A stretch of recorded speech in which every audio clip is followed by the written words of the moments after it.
लो जी, कल कैंसर कितना हो गया था? लास्ट क्या पढ़ा दिया था कैंसर में? नियोप्लाज्मिक नियोप्लास्टिक ट्रांसफॉर्मेशन हो गया था। अपन कैंसर पढ़ रहे थे बेटा। कैंसर क्या था? तो शुरुआत में लोग ये मानते थे जो कैंसर हो रहा है वो कैंसर किसी वायरस की वजह से हो रहा है, लेकिन बाद में पता चला कि वायरस जरूरी नहीं है। हमारी इस कोशिका के अंदर, हमारी कोशिका के अंदर में कुछ जीन होते हैं, वो जीन में कुछ गड़बड़ हो जाए तो कैंसर हो जाता है। उसको वापस से रिवाइज करा रहा हूँ, ढंग से समझना। ये एक नॉर्मल सेल है बेटा। कौन सी सेल है? नॉर्मल सेल, बोले तो सामान्य कोशिका है। इस नॉर्मल सेल के अंदर, न्यूक्लियस के अंदर दो जीन मैंने बताए। एक जीन ये रहा, एक जीन ये रहा। एक जीन का नाम क्या बोला बेटा? Proto oncogene. तो शॉर्ट में लिख देता हूँ प्रोटो ऑन्कोजीन। और दूसरे जीन का नाम हमने क्या बोला? बोलो बोलो, ट्यूमर सप्रेसर जीन। इनमें से वो एंजिल किसको बताया था मैंने? Tumour suppressor gene. तो प्रोटो ऑन्कोजीन और ट्यूमर सप्रेसर जीन ये हमारी सेल के सेल डिवीजन को, कोशिका विभाजन को नियंत्रित रखते हैं। ऐसा कैसे कर पाते हैं? ये प्रोटो ऑन्कोजीन ये डिसाइड करता है कि अगर ग्रोथ फैक्टर से कोई स्टिमुलेशन मिला है, कोई भी ग्रोथ फैक्टर आया है तो स्टिमुलेट करना है, सेल डिवीजन करना है, तो पहले प्रोटो ऑन्कोजीन वो प्रोटीन बनाएगा जो उसकी सेल मेम्ब्रेन में अपीयर होगी। इसके बाद ही जाकर के वहां पर क्या होता है, ग्रोथ फैक्टर वहां से सेल डिवीजन करवाता है। जो ट्यूमर सप्रेसर जीन है, कहीं पर सेल डिवीजन बहुत ज्यादा नहीं आ जाए, ज्यादा नहीं हो जाए, इसको कंट्रोल करके रखता है। लेकिन क्या हो जाए, इनके अंदर अगर ऑन्कोजेनिक ट्रांसफॉर्मेशन हो जाए, बोले तो नियोप्लास्टिक ट्रांसफॉर्मेशन, तो ऑन्कोजेनिक ट्रांसफॉर्मेशन हो गया, ट्रांसफॉर्मेशन, तो उसकी वजह से बताओ ये वाली जो सेल है, नॉर्मल सेल, ये किस में कन्वर्ट हो जाएगी? कैंसर सेल में कन्वर्ट हो जाएगी। तो ये जो नॉर्मल सेल है ये नॉर्मल सेल ये कन्वर्ट होकर के कैंसर सेल बन जाएगी। ऐसा कैसे हुआ? क्योंकि ये जो जीन थे यहाँ पर, ये सेलुलर जीन थे, बोले तो सी ऑन्क। कौन से थे ये? सी ऑन्क। लेकिन ये वाले जीन में कार्सिनोजन की वजह से म्यूटेशन होकर के ये बन जाता है कौन सा? वायरल ऑन्क या वी ऑन्क बन जाता है। ठीक है ना? तो यहाँ पर सी ऑन्क वी ऑन्क में कन्वर्ट हो जाता है। इस वजह से ये जो नॉर्मल सेल है ये कैंसर सेल बन जाती है। कैसी सेल? कैंसर सेल, या फिर इसी को क्या कहते हैं अपन? Tumour cell. इतना हो गया तो बातें, यहाँ तक पढ़ा दिया था। तो नॉर्मल सेल कैंसर सेल बदल जाती, सामान्य कोशिका कैंसर वाली कोशिका बदल गई। और ऐसा करने वाले जो थे इनको आप क्या कहते हैं? किसकी वजह से ऐसा होता है? कार्सिनोजन। किसकी वजह से ऐसा होता है? कार्सिनोजन। पढ़ाया था कल कि नहीं पढ़ाया था? कार्सिनोजन याद करो बेटा, कल कार्सिनोजन बताए थे मैंने। कार्सिनोजन फिजिकल हो सकते हैं, फिजिकल। कार्सिनोजन रेडिएशन हो सकती है, ये केमिकल हो सकते हैं, केमिकल। और बताए थे ये रेडिएशन भी हो सकते हैं। केमिकल के बारे में मैंने बताया था, बहुत सारे ऐसे केमिकल होते हैं जो हमारी बॉडी में कैंसर पैदा कर देते हैं, तो केमिकल कार्सिनोजन से। जैसे आपको क्या बताया केमिकल के अंदर मैंने, कुछ याद आ रहा है बेटा? तंबाकू खाते हैं तो तंबाकू के अंदर आपको केमिकल बताया था। वो केमिकल अगर आप तंबाकू को मुंह से लेते हैं तो लंग ओरल कैंसर कर देते हैं, और अगर आप यही स्मोक करते हैं तो आपको लंग कैंसर कर देते हैं। तो केमिकल से कि नहीं? ऐसे ही आप जो बाहर खाना खाते हो ना, मोमोज और पिज़्ज़ा बर्गर वगैरह, तो इनमें आर्टिफिशियल स्वीटनर्स होते हैं। वो मिठाई वगैरह या दूसरी चीज़ें, इनमें आर्टिफिशियल स्वीटनर्स होते हैं और ये भी कार्सिनोजन का काम करते हैं। और ऐसा मॉड्यूल में लिखा है, अगर आपने घर जाके स्टडी की हो तो केमिकल में लिखा आर्टिफिशियल स्वीटनर्स वगैरह। तो ये जो चीज़ें होती है, जैसे कि आप बहुत सी चीज़ें ऐसे खाते हो जिसमें रंग होता है, आर्टिफिशियल कलर पड़ता है, तो वो भी कार्सिनोजन का काम कर सकता है। जैसे कि आप वो चटनी डालते हो ना रेड वाले, तो आर्टिफिशियल जो होता है कलर होता है उसके अंदर, और वो कलर कैंसर कर देते हैं। तो ऐसे इसी तरह से फिजिकल में मैंने एक टेम्परेचर बताया था। टेम्परेचर को लेकर के हमने एक एग्जांपल लिया था, कौन सा? कश्मीर का। वह कौन सा? सीडी वाला। अबे कांगरी कैंसर, नाम ही याद नहीं होता। कांगरी कैंसर, कौन सा कैंसर? तो कश्मीरी लोग जो सिगड़ी रखते हैं, उस सिगड़ी की वजह से भी उनके अम्लिकल पैराअम्लिकल पार्ट में यहाँ पर कैंसर वगैरह हो जाएगा, तो अपन बोलेंगे उसको क्या? कांगरी कैंसर बोल देंगे। इस तरह से एक एग्जांपल में बता रहा था दांत के बारे में। तो किसी के दांत अगर शार्प होते हैं तो तीखे दांत जो होते हैं वो बार बार जीभान पर स्टिमुलेशन करते हैं, बोलते हैं बार बार, तो जीभ पर दांत लग जाता है, इस वजह से वहां पर टंग कैंसर का खतरा हो जाता है। तो ये सारे के सारे फिजिकल कार्सिनोजन कहलाते हैं। और ऐसे बहुत सारे केमिकल्स होते हैं, उनको केमिकल कार्सिनोजन कहते हैं। इसी तरह से रेडिएशन भी दो तरह की बताई थी मैंने, एक बताई थी नॉन आयोनाइजिंग, एक बताई थी आयोनाइजिंग। बोला ऐसी रेडिएशन जो किसी एटम के ऊपर विकिरण गिरे तो उस एटम में से इलेक्ट्रॉन निकाल करके आयन बना दे, तो उसको आयोनाइजिंग रेडिएशन कहेंगे। जैसे कि गामा रेज, जैसे कि एक्स रेज। तो एक्स रे कितना खतरनाक होता है बेटा, याद करो उस लिटिल बॉय को, याद करो फैटमैन को। ये दोनों बॉम्ब के नाम है जो हिरोशिमा नागासाकी पर गिराए गए थे। तो हिरोशिमा नागासाकी पर जब बॉम्ब गिराए गए तो वहां पर रेडिएशन इतना हुआ कि उसकी वजह से लोगों में म्यूटेशन हो गया, बोले तो कैंसर हो गया। और एक्सरे, गामा रेज, ये जो आयोनाइजिंग रेज है, इनमें जो म्यूटेशन रेट होती है, इनकी वजह से कैंसर होता है। ये उन लिटिल बॉय फैटमैन की वजह से जो कैंसर पैदा हुआ था, ये जितना घातक था वो हिरोशिमा का नागासाकी का बॉम्ब उससे भी 5 गुना ज्यादा खतरनाक ये होता है। समझ पा रहे? तो इतनी घातक किरणें होती है। इनके अलावा एक और बताई थी नॉन आयोनाइजिंग। Non ionizing. तो नॉन आयोनाइजिंग के बारे में एक आधी किरण का नाम बताओ, कौन सी रे? UV rays. तो यूवी रेज आप जानते हैं सनलाइट से हमारी तरफ पराबैंगनी प्रकाश यूवी रेज आती है। ये त्वचा के ऊपर जब ये यूवीए, यूवीबी, यूवीसी ऐसी बहुत सारी कैटेगरी आपको इकोलॉजी में पढ़ाएंगे। तो जब ये त्वचा के ऊपर गिरेगी तो त्वचा के ऊपर गिरने की वजह से यहाँ पर त्वचा में कौन सा कैंसर हो जाएगा बेटा? Skin cancer. बोले तो जीरोडर्मा, जीरोडर्मा पिगमेंटोसम हो जाएगा। तो बेटा जीरोडर्मा पिगमेंटोसम हो गया। अब जीरोडर्मा पिगमेंटोसम में क्या होगा, यहाँ पे नजर नहीं आ रहा तो इसका मैं यहाँ बना दूंगा, आप जो बता रहा हूँ वो यहीं बनाएंगे। जीरोडर्मा पिगमेंटोसम में क्या होता है, तो देखो जब म्यूटेशन होता है तो म्यूटेशन कैसे होता है, डीएनए है, डीएनए का ये हिस्सा 5 डेश और ये हिस्सा 3 डेश। तो 3 डेश के सामने ये वाला हिस्सा कौन सा? 3 डेश और ये हिस्सा 5 डेश। समझ में आए तो ठीक, नीट वालों को तो आ जाएगा, 12वीं वालों को समझ में नहीं आए तो चिंता नहीं करें, डीएनए पढ़ाएंगे तो आपको आसानी से समझ में आएगा बाद में, है ना। तो तुम लोग देखो यहाँ पर एडेनिन है बेटा, तो एडेनिन के सामने कौन जुड़ेगा? थायमिन। अब बताओ एडेनिन थायमिन के बीच में कितना बॉन्ड बनेगा? 2 बॉन्ड। कितना बॉन्ड बनेगा? 2 बॉन्ड। इस तरह से मान लो कहीं पे थायमिन है, ये रहा थायमिन, तो थायमिन अगर सामने एडेनिन आएगा तो उसके साथ 2 बॉन्ड बनाएगा, कोई बड़ी बात नहीं। लेकिन थायमिन के पास ही कोई थायमिन आ जाए, थायमिन के पास ही कोई थायमिन आ जाए और इन 2 थायमिन के बीच में डबल बॉन्ड बन जाए तो बोलेंगे म्यूटेशन हो गया। क्या हो गया?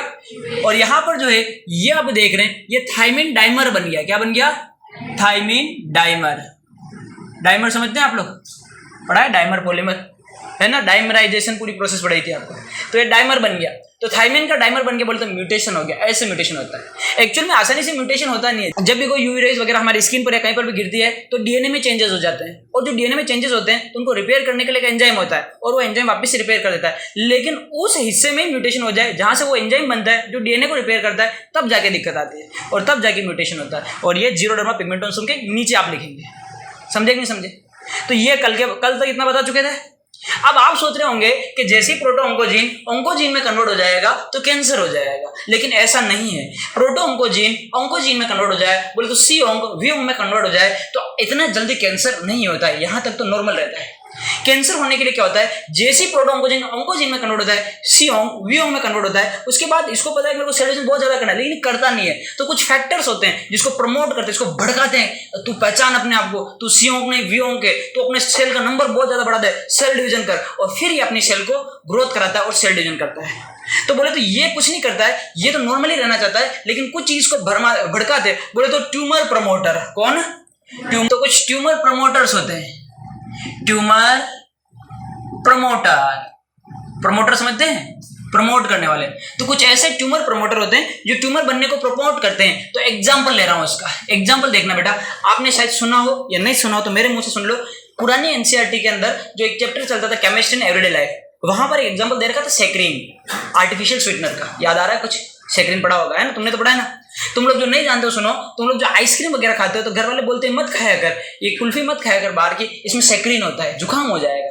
तो वो जो सैकरीन होता है, सैकरीन, ये सैकरीन आर्टिफिशियल प्रमोट है। ये जो होता है ना आर्टिफिशियल स्वीटनर, ये ट्यूमर प्रमोटर होता है। बोले सैकरीन कैंसर नहीं करता है, लेकिन अगर सी ओंग वी ओंग में कन्वर्ट हो जाए तो उस कैंसर को प्रमोट करता है। कौन? सैकरीन। तो ये क्या होगा? Tumour promoter. इसी तरह से फीमेल के अंदर एस्ट्रोजन होता है, एस्ट्रोजन। तो फीमेल में जो एस्ट्रोजन होता है, एस्ट्रोजन कैंसर नहीं करता है, लेकिन एस्ट्रोजन अगर ज्यादा हो जाए तो फीमेल का अगर किसी तरह सी ओंग वी ओंग में कन्वर्ट हो जाए तो उस ट्यूमर को भड़काता है। कौन? एस्ट्रोजन। समझ में आ गया ना। तो ये ट्यूमर प्रमोटर। तो अब आपसे कोई पूछे कि कैंसर कैसे होता है, तो सबसे पहला काम कि सी ओंग वी ओंग में कन्वर्ट हो गया तो बोले यहां पर क्या हो गया, यहां पर कैंसर होने की शुरुआत हो गई, तो इनिशिएशन हो गया। सबसे पहला काम क्या होता है? इनिशिएशन, यानी कि शुरुआत हो गई है, हिंदी में कहते हैं प्रारंभन। तो कैंसर में सबसे पहला स्टेप क्या रहता है बेटा? इनिशिएशन का रहता है, यानी कैंसर होने की शुरुआत होती है। कौन आ रहा है?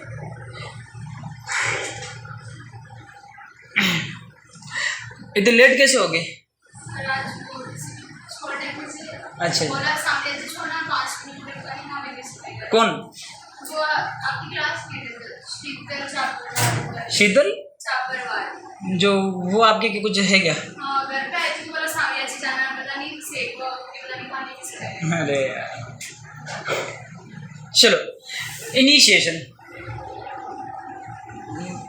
इनिशिएशन तो सबसे पहला स्टेप कैंसर का क्या होता है बेटा? इनिशिएशन होता है, यानी कि सी ओंग किस में कन्वर्ट हो जाएगा? वी ओंग में। उसके बाद अगर प्रमोटर मौजूद है तो ट्यूमर को प्रमोट करेंगे, तो सेकंड स्टेप क्या हो जाएगा बेटा? यार ये चल क्यों नहीं रहा है? सेकंड स्टेप हो जाएगा, सारे नहीं चल रहे।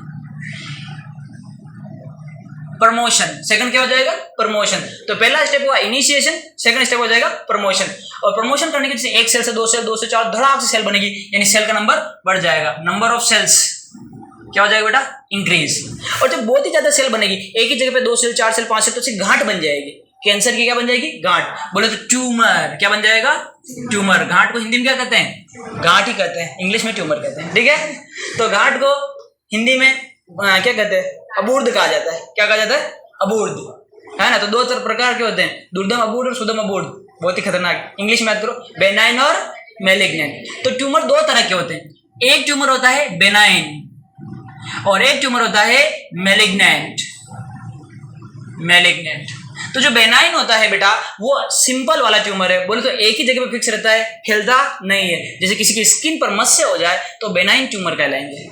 बेनाइन ट्यूमर इतना घातक नहीं होता है, लेकिन मैं फिर से कह रहा हूं, मस्से अगर हो रहे हैं, मस्से का कलर चेंज हो रहा है, तो समझ लो ये अच्छा संकेत नहीं है। तो बेनाइन ट्यूमर को अगर ज्यादा ही छेड़ा जाए तो वो बेनाइन ट्यूमर स्टिमुलेट होकर के मैलिग्नेंट में कन्वर्ट हो जाता है। इसलिए किसी के कहीं कुछ हो रहा है तो उसको जबरदस्ती दबाना नहीं है, फोड़ना नहीं है जैसा रहने दो। समझ गए? तो एक ट्यूमर होता है बेनाइन, ये ज्यादा खतरनाक नहीं है। दूसरा वाला होता है मैलिग्नेंट, खतरनाक रूप है कैंसर का। तो कैंसर खतरनाक वाला कौन सा है? मैलिग्नेंट। ये है रियल कैंसर बेटा।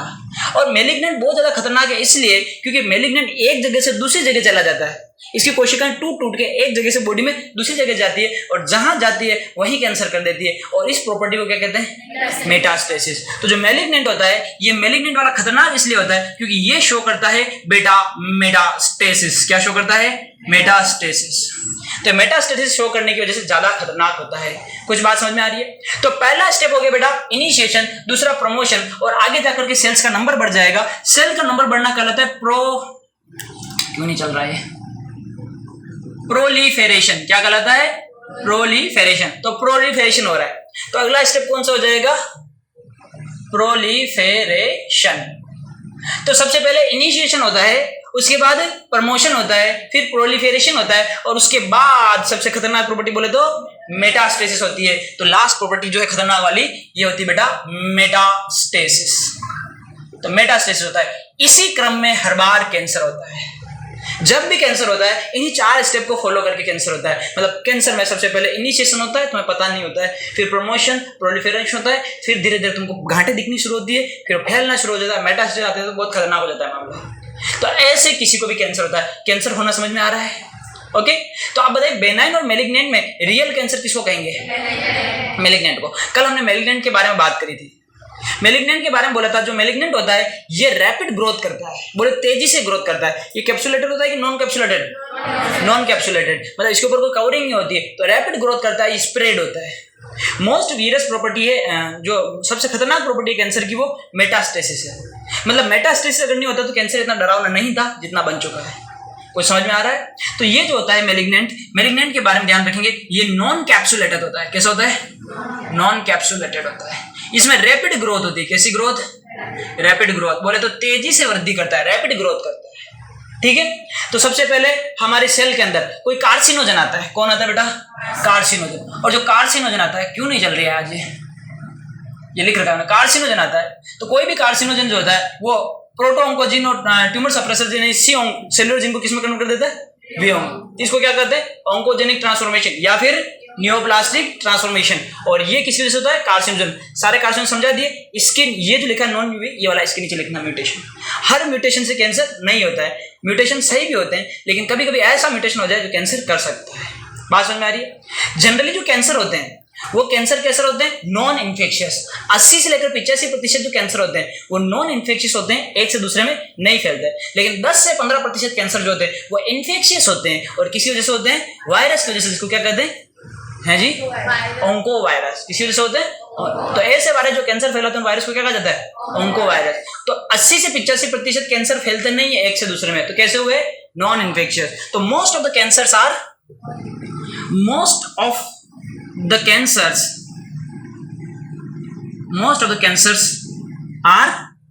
Non infectious.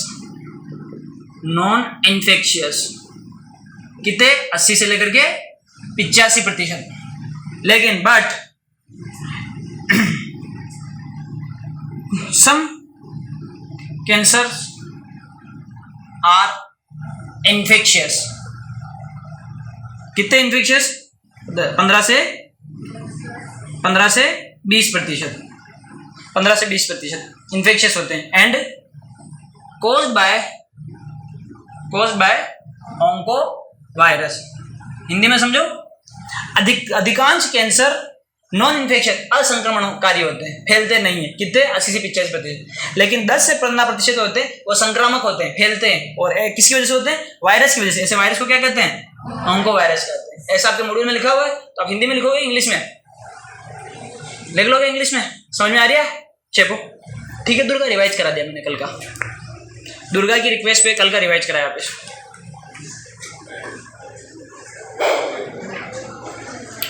हम तो होशियार है, कल वाले में ऐड करेंगे, और कल वाला इतना छोटा छोटा लिखा था, कैसे ऐड करेंगे?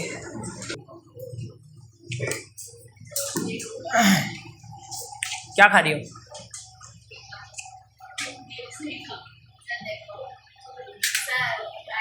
नाखून काट दिया, वाह बहुत बढ़िया। हाँ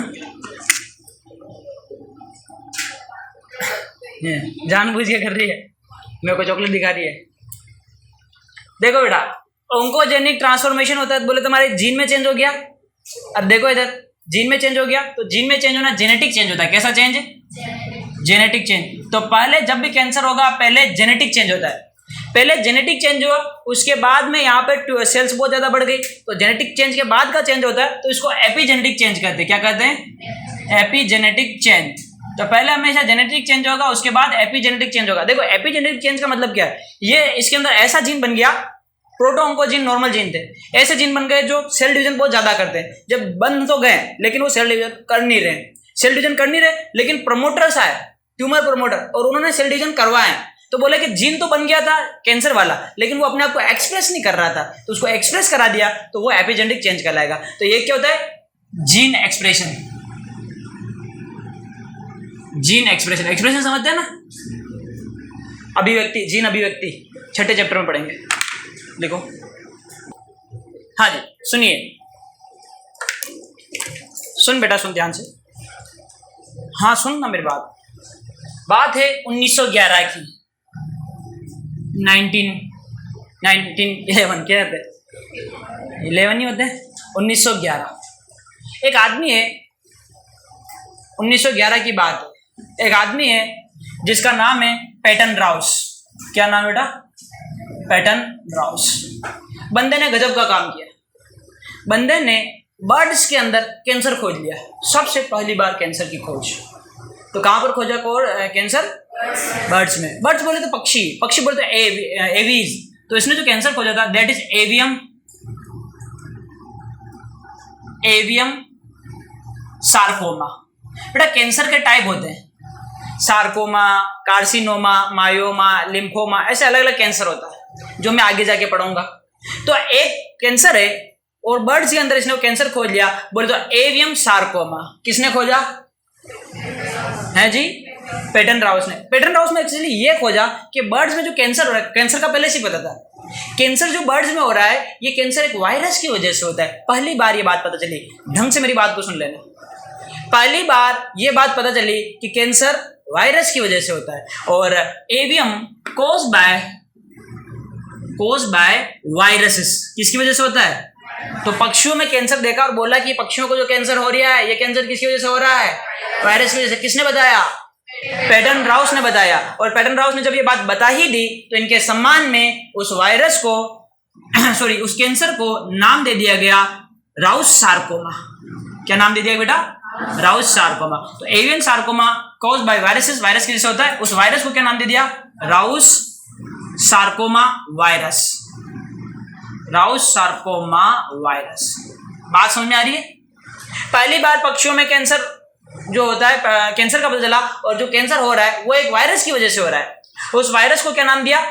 राउस सार्कोमा। और ये बात बताई कि जो भी वायरस कैंसर पैदा करते हैं, ऐसे वायरसेस को ऑन्को वायरस कहा जाता है। क्या कहा जाता है? Onco virus. तो बात को समझना, आदमी का नाम पैटन राउस, कैंसर कौन सा? Avium sarcoma. किस वायरस की वजह से होता है? Rouse sarcoma virus. इसके सम्मान में उस वायरस का नाम क्या रख दिया? Rouse sarcoma. इसने बताया कि पहली बार जो कैंसर हो रहा है वो कैंसर का कारण क्या है? वायरस। इससे पहले समझते वायरस की वजह से कैंसर होता ही नहीं, तो ऐसा पता नहीं था।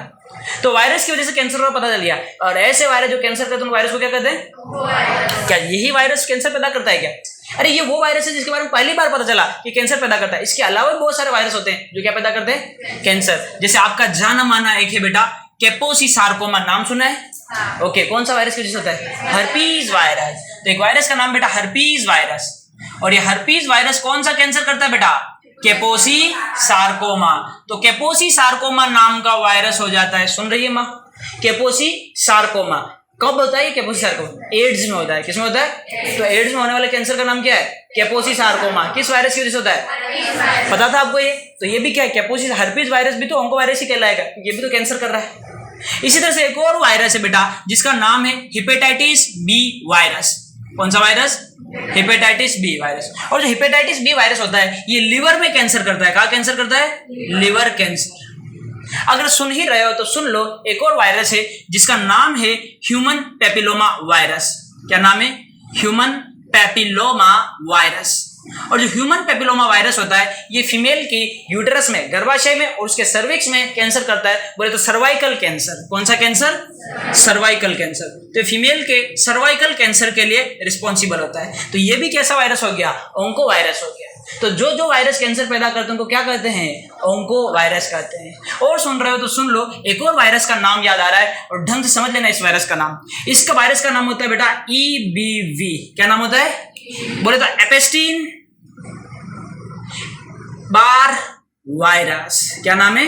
एपेस्टीन बार वायरस। और एपेस्टीन बार वायरस जो होता है ये जो बीमारी करता है, इस बीमारी का नाम होता है बर्किट। ये दिख रहा है? आड़े तो नहीं आ रहे? उस वायरस की वजह से बीमारी होती है, इस बीमारी का नाम होता है बेटा बर्किट लिम्फोमा। क्या नाम है? बर्किट लिम्फोमा। लिम्फोमा ब्लड का कैंसर होता है। एक्चुअल में आप ब्लड कैंसर का मतलब ल्यूकेमिया समझते, पर ऐसा नहीं है। ब्लड कैंसर कई टाइप के होते हैं। एक ब्लड कैंसर होता है जिसको ल्यूकेमिया कहते हैं, एक ब्लड कैंसर होता है जिसको लिम्फोमा कहते हैं, और भी बहुत सारे कारण इसके हो सकते हैं। तो बर्किट लिम्फोमा वायरस जो होता है वो EBV वायरस की वजह से होता है। एक्चुअल में समझिए, ये बात है 1950 की। बर्किट नाम के जो डॉक्टर थे ये काम कर रहे थे साउथ अफ्रीका के अंदर। सुन लो मेरी बात को, बर्किट नाम के डॉक्टर थे, साउथ अफ्रीका के अंदर काम कर रहे थे और कुछ लोगों में कैंसर की आशंका हुई, क्योंकि कैंसर के बारे में हम पहले से जानते थे। तो 1950 में साउथ अफ्रीका के अंदर जब इनको शक हुआ कि इन लोगों को कैंसर क्या है, तो उनका ब्लड सैंपल लिया और इनका ब्लड सैंपल लेकर के 2 वायरोलॉजिस्ट के पास भेजा। वायरोलॉजिस्ट उनको कहते हैं जो वायरस की स्टडी करते हैं। 2 वायरोलॉजिस्ट एपेस्टीन और बार को इन्होंने वो सैंपल भेजा और कहा इसकी टेस्ट करके बताओ, मुझे कुछ गड़बड़ लग रहा है, इनके ब्लड में कुछ ना कुछ तो लोचा है। जब उस ब्लड की स्टडी की गई तो पता चला ब्लड में जो ये ना ये वायरस है ये ब्लड में कैंसर कर रहा है, ऑन्को वायरस है। तो जो वायरोलॉजिस्ट थे उनके सम्मान में उस वायरस को नाम दे दिया एपेस्टीन बार वायरस। जो स्टडी करने वाले थे, टेस्ट करने वाले थे, उन टेस्ट करने वाले के सम्मान में नाम क्या दे दिया? एपेस्टीन बार वायरस। और जो डॉक्टर थे उन डॉक्टर के सम्मान में नाम दे दिया गया, बीमारी का नाम दे दिया गया बर्किट लिम्फोमा। तो बर्किट तो डॉक्टर था जो इलाज कर रहा था, समझे ना? उसके नाम पे तो क्या पड़ गया? बीमारी का नाम। और इसके नाम पे क्या पड़ गया? वायरस का नाम। तो सोच समझ के बताओ, सबसे पहले ह्यूमन के अंदर कौन सा वायरस जो है कैंसर करता है, इसका पता चला? EBV virus. ह्यूमन के अंदर वायरस जो होता है कैंसर करता है कौन सा था? और वायरस की वजह से भी कैंसर होता है, इसका पहला पता चला वो कौन सा वायरस था? Rouse sarcoma virus. समझे नहीं समझे? तो वायरस की वजह से कैंसर होता है तो इन्होंने बताया। और ह्यूमन में सबसे पहले अनकवर्ड कैंसर को वायरस द्वारा होता है, तो किसने किया? बर्किट ने किया। किसने किया? बर्किट ने बताया ना। तो बर्किट ने बताया, हाँ, तो बर्किट लिम्फोमा। बात समझ में आ रही है? तो ह्यूमन के अंदर ये वाला था। अब देखिए बेटा, इन्होंने काफी अच्छा काम किया तो इनसे खुश होकर हमने इनको नोबेल प्राइज दिया। कौन सा प्राइज दिया? Nobel prize. तो मिला, नोबेल प्राइज मिला इनको। और ये नोबेल प्राइज इनको दिया 1966 में। कब दिया? मात्र उस वक्त जब ये मात्र 89 साल के थे। कितने? 89 साल। तब इनको हमने, क्यों काम तो इन्होंने कब कर दिया था? 1911 में। और 1966 में इनको क्या दिया? नोबेल प्राइज दिया। बात समझ में आ रही है कुछ? अच्छा, आपने यहाँ पर देखा कि वायरस है, इसमें से ह्यूमन पेपिलोमा वायरस जो है ना, इसके अगेंस्ट अपने पास वैक्सीन है। तो इसका इलाज है कि नहीं है डॉक्टर साहब? कंप्लीट इलाज है। मैं फिर से कह रहा हूँ, कंप्लीट, थोड़ा बहुत नहीं, कंप्लीट अपने पास इसका वैक्सीन है। और वैक्सीन का नाम क्या होगा? ह्यूमन पेपिलोमा वायरस, बोले तो HPV वायरस वैक्सीन। तो इसका अपने पास इलाज है, इसका अपने पास वैक्सीन है, टीका है। बात समझ में आ गई? तो ह्यूमन पेपिलोमा वायरस का टीका अपने पास मौजूद है। ऐसी एक और बीमारी जिसका टीका अपने पास है, बताओ कौन सी है? अबे नालायक को हेपेटाइटिस बी का वायरस वैक्सीन है अपने पास, कितना बार पढ़ाया, पूरा डिटेल से पूरा पढ़ा दिया, फिर भी नहीं चलता। इसका भी इलाज अपने पास है, हेपेटाइटिस बी वायरस की वजह से हो रहा है ना, इसका इलाज क्या है बोलो, हेपेटाइटिस बी वायरस वैक्सीन, या ऐसे शॉर्ट में लिख दो HBV वैक्सीन। इसका भी वैक्सीन अपने पास है। नहीं बताया कि पहले हेपेटाइटिस बी का वैक्सीन है, पूरा वैक्सीन तो पढ़ा दिया, नहीं पढ़ाया वैक्सीन, पढ़ाया। तो आपने देखा कि इनके दो ऐसे वायरस है जिनकी वजह से जो बीमारी होती है उनकी वैक्सीन आज के जमाने में अवेलेबल है। बताइए ये कौन सा वैक्सीन होता है, सेकंड जनरेशन वैक्सीन, कुछ याद है, थर्ड जनरेशन वैक्सीन के सेकंड जनरेशन वैक्सीन होता है, ठीक है। और ये जो वैक्सीन होता है यीस्ट से बना, तो कुछ याद आया, ये बता दिया था ना पूरा। हाँ अब देखो बेटा, दो तीन तो वायरस हो गए, एक बैक्टीरिया भी है जो कैंसर करता है, कौन सा, स्ट्रेप्टोकोकस नहीं है, न्यूमोनिया नहीं है, बोलो बोलो, कैंसर करता है ऐसा बैक्टीरिया भी है, और मैं पढ़ा चुका हूँ ये। सोचो कौन सा बैक्टीरिया कैंसर करता है, हेलिकोबैक्टर पाइलोरी। हेलिकोबैक्टर पाइलोरी अंदर जाता है तो एसिड से बच जाता है। पुराने टाइम पे पुराने वीडियोज देखा करो, मैं वीडियोज तुम्हारे शौक के लिए डालता हूँ, तुम जाके देखते ही नहीं उन वीडियोज को। चलती चलती क्लास में बात करती है हेलिकोबैक्टर पाइलोरी। तो हेलिकोबैक्टर पाइलोरी जब अंदर जाता है तो एसिडिक मीडियम से बच जाता है, एसिडिक मीडियम से बच जाता है और यहाँ पर गैस्ट्रिक अल्सर पैदा करता है। क्या पैदा करता है, गैस्ट्रिक अल्सर। लेकिन इतनी नहीं कि सिर्फ गैस्ट्रिक अल्सर पैदा करने से ही नहीं, वो एक और बीमारी, क्या हुआ, क्या है, जगह 1 मिनट करते हैं अरेंज, बेटा जगह अरेंज कर दो, 2 मिनट की और बात है। हाँ लो जगह ही जगह, बड़ा जगह कम पड़ने लगे कोचिंग में, कल वो क्लास आ गई तो उनकी जगह कम पड़ गई, 9th 10th की बहुत सारे आ गए। हाँ चलो सुनो, अरे सुन लो भाई, हेलिकोबैक्टर पाइलोरी पेट में जाता है तो अल्सर पैदा करता है। सिर्फ अल्सर ही पैदा नहीं करता, ये तो ऐसा है जो पेट के अंदर गैस्ट्रिक सार्कोमा कैंसर कर देता है, बोलते हो स्टमक कैंसर। तो Helicobacter pylori not cause only gastric ulcer but also cause gastric carcinoma, stomach cancer. लिख देता हूं मैं, हेलिकोबैक्टर पाइलोरी, हेलीकॉप्टर मत लिख देना रे, हेलिकोबैक्टर है, Helicobacter pylori only not cause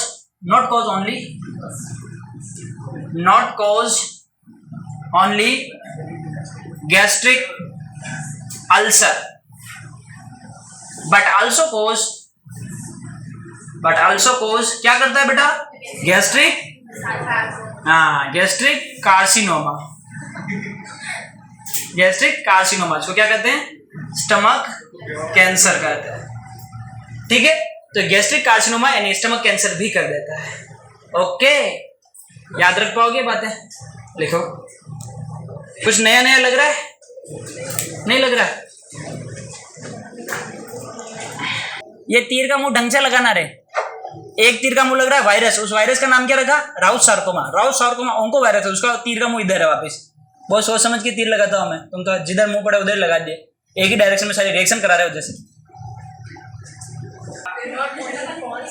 हाँ जी सुन लो मेरी बात को, बात अधूरी रह गई थी। ट्यूमर, ट्यूमर का मतलब था गांठ, ट्यूमर का मतलब होता है बेटा गांठ, कैंसर में होने वाली।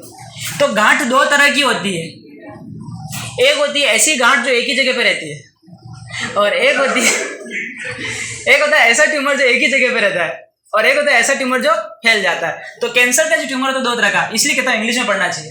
एक होता है बेनाइन और एक होता है मैलिग्नेंट। हिंदी में तो इनका नाम और भी गजब है। ट्यूमर यानी गांठ, गांठ को हिंदी में लिखा है अबूर्द, और इसको लिखा है सुदम अबूर्द, इसको लिखा है दुर्दम अबूर्द, पढ़ के देख लेना। तो बेनाइन ट्यूमर और मैलिग्नेंट ट्यूमर, बताइए कौन सा अपनी जगह पे फिक्स रहता है और कौन सा फैल जाता है? तो रियल कैंसर कौन सा है, कौन सा ज्यादा दिक्कत नहीं देता है ना? ये जो होता है बेटा इसमें स्लो ग्रोथ होती है। कैसी ग्रोथ? Slow growth. इसमें बेटा रैपिड ग्रोथ होती है। कैसी ग्रोथ? रैपिड ग्रोथ, बोले तो तेजी से वृद्धि करता है। ये जो होता है बेटा, ये जो होता है ना, ये इन्वेंसिव, नॉन इन्वेंसिव होता है। कैसे होता है? Non invasive. इन्वेसिव का मतलब होता है आक्रामक, और नॉन इन्वेसिव का मतलब इतना आक्रामक नहीं है। क्यों नहीं होता? उसका रीजन ये कैप्सुलेटेड होता है। कैसे होता है? कैप्सुलेटेड, बोले इसके ऊपर कैप्सूल पाया जाता है। जिसकी वजह से स्प्रेड नहीं होता है, इतना फैलता नहीं है। और ये जो होता है ये कैसा होता है, इन्वेसिव। इन्वेसिव होने का रीजन क्या है, ये कैसा होता है, नॉन कैप्सुलेटेड होता है, इस पर कैप्सूल नहीं पाया जाता, इस वजह से फैलता है। इनमें से ये जो होता है ये कैंसर वाला नहीं है, इससे कोई कैंसर नहीं हो रहा, बस एक गांठ है। जैसे बचपन में किसी की ऐसे गांठ बन गई तो गांठ बनी हुई है, कुछ भी दिक्कत नहीं दे रही है, बहुत से होते हैं चमड़ी से इकट्ठी होकर के गांठ बन गई तो है, तो ये नॉन कैंसरस है। कैसा ये, नॉन कैंसरस, मतलब इससे कोई कैंसर हो नहीं रहा है। और ये कैसा होता है, कैंसरस, इससे क्या होता है, कैंसर होता है। इसमें ये जो होता है अपनी जगह फिक्स्ड रहता है, तो ये जो होते हैं बेटा ये फिक्स्ड होते हैं, और ये जो होते हैं एक जगह फिक्स नहीं होते बल्कि एक जगह दूसरी जगह स्प्रेड होते हैं। इसको क्या कहते हैं, मेटास्टेसिस। तो इसमें मेटास्टेसिस प्रेजेंट होती है। क्या आप मेटास्टेसिस समझ गए? मेटास्टेसिस का मतलब कुछ सेल्स हट करके दूसरी जगह चली जाएगी, जहां जाएंगे वहां पर ट्यूमर बनाएंगे, है ना। ऐसे ही वादा किसने किया था, चतुर ने। वादा है आपसे जिस देश में होंगे वहां चमत्कार करेंगे, ये भी वादा कर रहे हैं, वादा है आपसे जहां जाएंगे वहां कैंसर करेंगे। ठीक है बेटा, इधर देखो इधर देखो इधर देखो इधर देखो,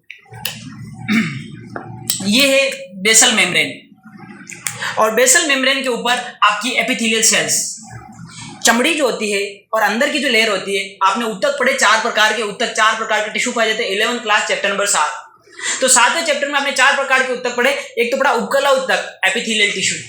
दूसरा आपने पढ़ा क्या बोलते हैं, संयोजी उत्तक, कनेक्टिव टिश्यू। तीसरा आपने पढ़ा न्यूरल टिश्यू, और एक पढ़ा मस्कुलर टिश्यू, न्यूरॉन और मसल। तो आपने जो एपिथेलियल टिश्यू पढ़ा था, अगर पढ़ा तो ठीक नहीं पढ़ा तो, ये बेसमेंट मेम्ब्रेन के ऊपर जो लेयर होती है एपिथेलियल टिश्यू होती है। बोले तो एपिथेलियल टिश्यू के अंदर ब्लड सप्लाई नहीं होती, इसके नीचे कनेक्टिव टिश्यू आता है और उसके नीचे ब्लड सप्लाई होती है, और बीच में मेम्ब्रेन आती है, इसको बेसमेंट मेम्ब्रेन कहते हैं। बात समझ में आ गई क्या? ये नॉन लिविंग होती है, हर ऑर्गन के अंदर पढ़ाई नहीं, अगर अलग से नहीं पढ़ाया तो। अरे लंग्स में पढ़ाया कि नहीं पढ़ाया, किडनी में पढ़ाया कि नहीं पढ़ाया, पढ़ाया ना, तो बेसमेंट मेम्ब्रेन है। इनकी किस्मत, इनको ना तो लंग्स पढ़ाया ना किडनी पढ़ाया था, किडनी पढ़ाई थी, नहीं पढ़ाई थी, तुम खुद पढ़ के गए थे। ये सेल्स है बेटा, एपिथेलियल सेल्स। अब ये एपिथेलियल सेल्स नॉर्मल सेल है, नॉर्मल सेल के पास अपने केंद्र के अंदर कौन सा जीन है, प्रोटो ऑन्कोजीन और ट्यूमर सप्रेसर जीन, जो कैंसर होने।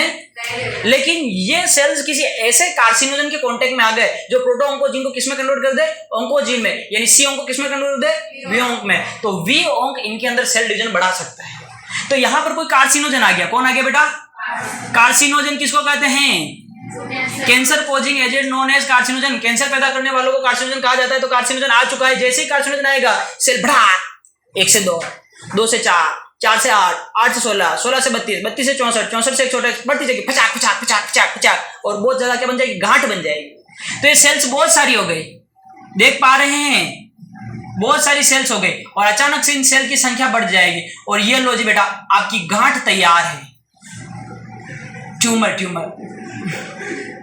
कैंसर की ट्यूमर तैयार हो गए। देख रहे हैं, ये ट्यूमर फिक्स एक जगह पर रहना चाह रहे हैं, बट बहुत सारी दिक्कतें होती है। जो कैंसर सेल्स होती है, ट्यूमर सेल्स होती है, ये नॉर्मल सेल से हट के होती है। बोले तो नॉर्मल सेल के अंदर कॉन्टैक्ट इनहिबिशन पाया जाता है। जो नॉर्मल सेल्स होती है वो नॉर्मल सेल्स एक दूसरे के साथ कांटेक्ट तो रखती है, लेकिन इनके बीच में कैडरीन प्रोटीन पाई जाती है, और वो कैडरीन प्रोटीन गैप जंक्शन को मेंटेन करती है। बोले तो ये सेल जब ग्रोथ करती है सेल डिवीजन से, और ये सेल जब ग्रोथ करती है तो दोनों सेल जब टच हो जाती है इनकी बाउंड्री, तो उसके बाद वो सेल ग्रोथ नहीं करती, रुक जाती है। इसको कहते हैं कॉन्टैक्ट इनहिबिशन, और ये कैडरीन प्रोटीन की वजह से होती है। किसकी वजह से? कैडरीन प्रोटीन, जो उनकी सेल मेम्ब्रेन में पाया जाता है नॉर्मल सेल के अंदर। और जो कैंसर सेल होती है उनके अंदर कैडरीन प्रोटीन ही खत्म हो जाती है, उनकी लिंकिंग एसिड नहीं बन पाती है, जिसकी वजह से उनका कॉन्टैक्ट इनहिबिशन खत्म हो जाता है और ये फैलना शुरू कर देती है। एक तो पहली बात, इनका कॉन्टैक्ट इनहिबिशन खत्म हो गया। दूसरी बात, इनके अंदर जो मेम्ब्रेन होती है, इस मेम्ब्रेन के ऊपर नेगेटिव चार्ज आना शुरू हो जाता है। नेगेटिव चार्ज की वजह से ये एक दूसरे को रिपल करती है, और ये सेल्स पास पास रहना पसंद नहीं करती, बल्कि दूर हो जाती है, और यहां से हटके दूर हो जाएगी। तो ये कैंसर सेल्स दूर हो गई। नहीं समझ में आ रही बात? अरे बात समझ रहे हो कि नहीं समझ रहे हो? समझ रहे हो ना? तो ये कैंसर सेल कहाँ चली गए? दूर चली गए सेल्स का। और ये सारी सेल एक दूसरे से दूर जाना चाहेगी, क्योंकि इनके मेम्ब्रेन पर नेगेटिव चार्ज आ गया, इनकी कैडरीन प्रोटीन है ही नहीं, तो दिक्कत ये है कि गैप जंक्शन मेंटेन नहीं हो रहा है। तो इनका गैप जंक्शन मेंटेन नहीं होता, इस वजह से स्प्रेड होती रहती है, दूर हो गई। लेकिन एक बात बताओ, ये दूर हो गई, कहीं पहुंचने के लिए कहीं से निकलना जरूरी है। एक ही जगह रहती तो बेनाइन ट्यूमर था, एक ही जगह रहती तो बेनाइन ट्यूमर था, अगर निकलना शुरू हो गई तो कौन सा ट्यूमर होगा? लेकिन मैलिग्नेंट ट्यूमर कैसे नुकसान पहुंचा सकता है जब तक कि वो कहीं पहुंचे ही नहीं? और पहुंचेगा कैसे? बॉडी में सर्कुलेशन 2 ही चीजों से होता है, एक तो ब्लड के द्वारा और दूसरा लिम्फ के द्वारा। यानी कि लसिका और रक्त। तो लसिका और रक्त यानी कि ब्लड और लिम्फ दो ही चीजें सर्कुलेट होती है, तो या तो इनको ब्लड में मिलना पड़ेगा या इनको लिम्फ में मिलना पड़ेगा, और ब्लड और लिम्फ बॉडी के अंदर होते हैं, ब्लड और लिम्फ बॉडी के अंदर होते हैं। तो बॉडी के अंदर गहराई पर ये मान लो कहीं पर एक क्या जा रही है, ब्लड वेसल जा रही है, खून की नली जा रही है, ये खून की नली जा रही है, और ये खून की नली में अलग अलग जगह पर ऐसे इसकी ब्रांचेस निकली हुई है, देख पा रही है, ये कोई खून की नली जा रही है। बोले तो बीवी बोले तो ब्लड वेसल, आपकी अपनी बीवी यहाँ पर है अंदर गहराई में ब्लड वेसल। लेकिन ब्लड वेसल और एपिथेलियल टिश्यू जो होते हैं, ये एपिथेलियल टिश्यू है, बेसल मेम्ब्रेन है। एपिथेलियल टिश्यू की खास बात होती है कि सारी सेल्स पास बिल्कुल डायरेक्ट टच में होती है। इसके नीचे जो होता है, जो सेल्स होती है, इसको कनेक्टिव टिश्यू कहते हैं। कनेक्टिव टिश्यू को लूज बोलते हैं, लूज कनेक्टिव टिश्यू लूज होता है, इसके बीच में जंक्शन होता है, लूज होता है। लूज होने की वजह से यहाँ पे मैट्रिक्स सेल होती है, मैक्रोफेज वगैरह, और दूसरी सेल्स टिश्यू फ्लूइड वगैरह होता है, तो लूज है, ये लूज एरिया। इसको एक्स्ट्रा सेलुलर मैट्रिक्स कहा जाता है। क्या कहा जाता है बेटा? Extra cellular matrix. तो यहां पर ये एक्स्ट्रा सेलुलर मैट्रिक्स है।